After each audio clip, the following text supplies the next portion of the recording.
by getting them to say the word condom again and again till it shatters any form of shame or stigma around its use. Risque copyright as it might sound, that is exactly what advertisement writer Anand Saspai did 18 years ago when his team at Lolintas designed the Condom Bindas Ball, Say Condom Freely, campaign in India.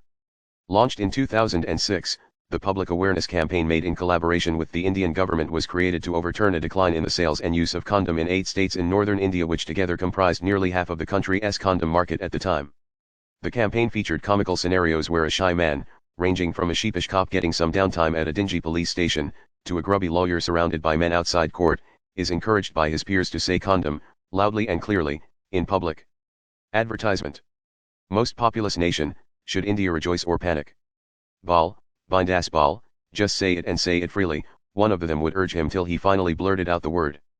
The advert, which went viral and even won a UN award, was among a series of campaigns on family planning in India which have used witty slogans and messages to emphasize problems of rapid population growth and promote healthy sex practices.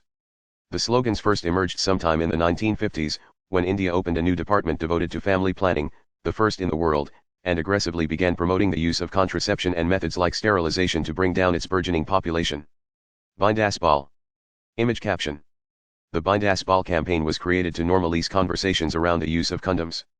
Catchy one-liners such as hum do humare do, we are two, will have 2 children, and chota parivar, sukha parivar, small family is happy family, urging people to have fewer children were broadcast widely through TV and radio programs, posters, and every other medium possible.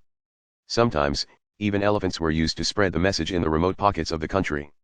The campaigns, which continue to this date, have become synonymous with the definition of family planning in India. Watch the full video on India's family planning campaign here. Experts say they have also helped create a new vocabulary for sensitive topics like contraception and birth control, which are still considered taboo in vast swathes of the country. Men everywhere crack the foulest jokes and find it funny, but the minute you utter the word condom they get embarrassed, says Mr. Saspai. Studies have also found that Indian men identify shyness as the reason they are unwilling to speak about safe sex practices in their relationships. The lawyer who broke birth control taboos in India. Is India's population policy sexist? Sashwati Banerjee, a public health expert who also worked on the campaign, says the idea behind Bindas Ball was simple, to get men to ask for a condom without hesitation. Because condom, she says, is not delicate word, a bad word, that needs to be wrapped in innuendos and said in hushed tones. Condoms are used by everyone, should be used by everyone. To execute this, the team partnered with over 40,000 condom marketers and chemists to enhance retail visibility of the contraceptive, so that men would generally become more comfortable about using it. But what eventually worked was some good old humor, you first have a good laugh and then the message seeps in, Mr. Saspai says. An elephant bearing the red triangle symbol of the Lal Tikan Fund to publicize birth control and family planning, enters a village to spread the news and offer information. Image source Getty Images. Image caption. An elephant bearing the red triangle symbol to publicize birth control and family planning enters an Indian village.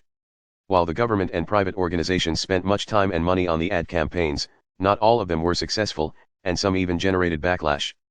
Critics say that a lot of the programs were also ineffective because they focused almost entirely on women and continued to keep men on the margins. Back in the day, women had no agency when it came to the choice of contraceptive, if at all it had to be used, says Radharani Mitra, the national creative director and executive producer of BBC Media Action. Why birth control is a woman a Euro trademark's burden in India. So women ended up bearing the entire burden of contraception, but men, who actually control decision-making in most homes, remained clueless and resistant to family planning practices. It's a trend that continues. Between 2019 and 2021, nearly 38% of women surveyed nationwide for the 5th National Family Health Survey, NFHS, had undergone sterilization, compared to just 0.3% of men who had undergone a vasectomy. Anand Sinha, a public health expert, says that slogans cannot replace traditional counseling and the larger need for overall social development.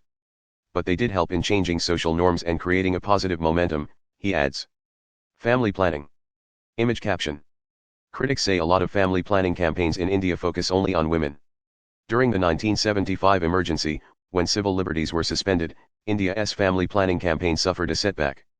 During this time, the government forced millions of women, men, and even children to undergo sterilization. The measures gave the campaign a bad name and suddenly, people were scared of the very idea of contraception, Mr. Sinha says. For many years after that, the biggest challenge was to reimagine family planning and give it a more acceptable, a warmer, and a friendly face. Around this time, private sector firms selling condoms began looking for more creative ways to sell contraceptives to young couples. As a result, campaigns became sexier and more relatable. A renewed and bigger marketing of contraceptive methods began from the late 1980s, when HIV/AIDS became a huge threat in the West, sparking fears of its spread in a densely packed country like India, says Ms. Mitra. Will the world's first male birth control shot work? India's dark history of sterilization.